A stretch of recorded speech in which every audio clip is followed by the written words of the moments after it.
Assalamualaikum warahmatullahi wabarakatuh.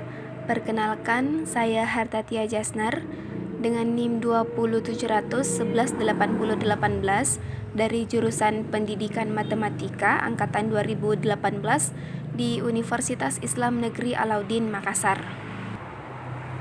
Nah, pada kesempatan ini saya akan menjelaskan salah satu materi pada mata kuliah fungsi kompleks dengan dosen pengampu Ibu Lisnasari Andi Matoliang SPD MPD.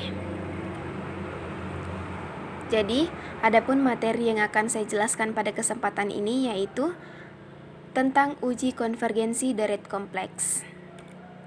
Nah, definisi dari uji konvergensi deret kompleks adalah pengujian suatu deret kompleks apakah suatu deret tersebut termasuk deret konvergen atau semakin kecil atau dia termasuk deret divergen atau semakin besar.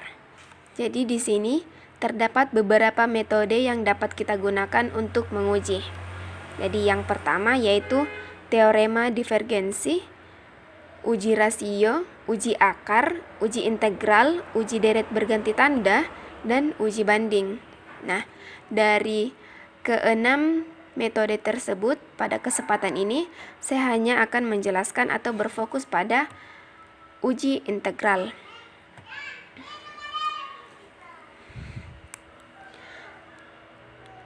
Jadi, uji integral di sini kita diberikan sebuah pengandaian bahwa sigma Zn adalah deret dengan suku-suku tak negatif dengan bentuk umum seperti ini, yaitu integral dari batas bawah 1 sampai tak hingga fx dx. Maka hanya terdapat dua kemungkinan dalam hal ini. Yang pertama, memiliki nilai atau berhingga. Apabila dia bernilai atau berhingga, maka dia termasuk konvergen. Dan apabila nilainya tak berhingga, maka itu termasuk divergen. Jadi untuk lebih jelasnya, mari kita perhatikan contoh soalnya. Nah, di sini diberikan sebuah contoh. Di sini kita diminta untuk menentukan apakah deret tersebut termasuk divergen atau konvergen. Jadi soalnya yaitu sigma n sama dengan 1 sampai tak hingga fn-nya itu n pangkat 2 per n pangkat 3 tambah 1 dn. Nah, untuk menyelesaikan soal seperti ini, pertama-tama kita misalkan dulu penyebutnya. Jadi kita misalkan penyebutnya yaitu n pangkat 3 tambah 1 itu sama dengan U. Kemudian U ini kita turunkan, maka hasilnya adalah 3n pangkat 2 dn.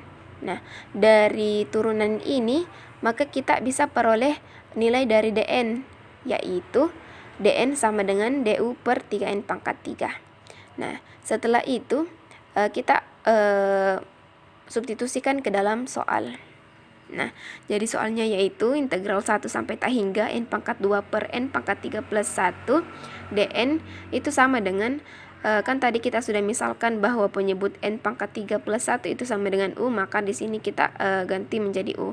Kemudian dn tadi adalah du per 3n pangkat 2. Jadi dn di sini kita sudah ganti juga.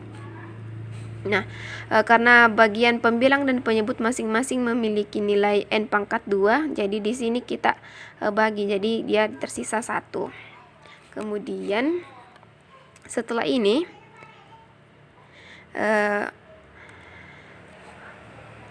kemudian hasilnya di sini ada koefisien sepertiga.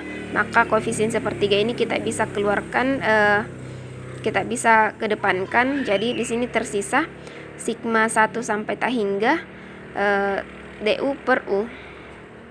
Setelah itu, nah dari sini maka kita peroleh sepertiganya tetap. Kemudian integral 1 sampai tak hingga du per U itu sama dengan ln U.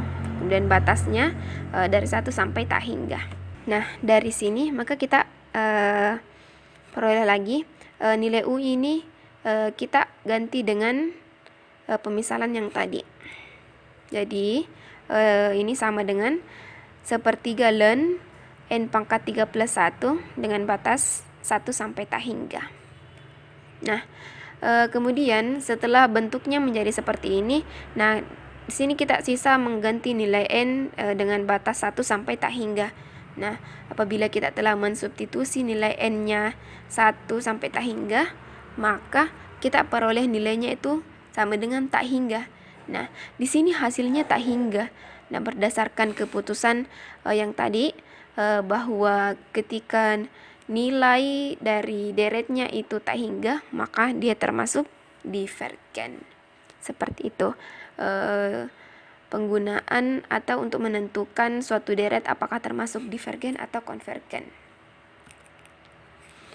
Baik, sekian materi yang dapat saya jelaskan.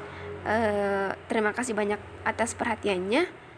Saya Hartatia Jasner mengucapkan wassalamualaikum warahmatullahi wabarakatuh.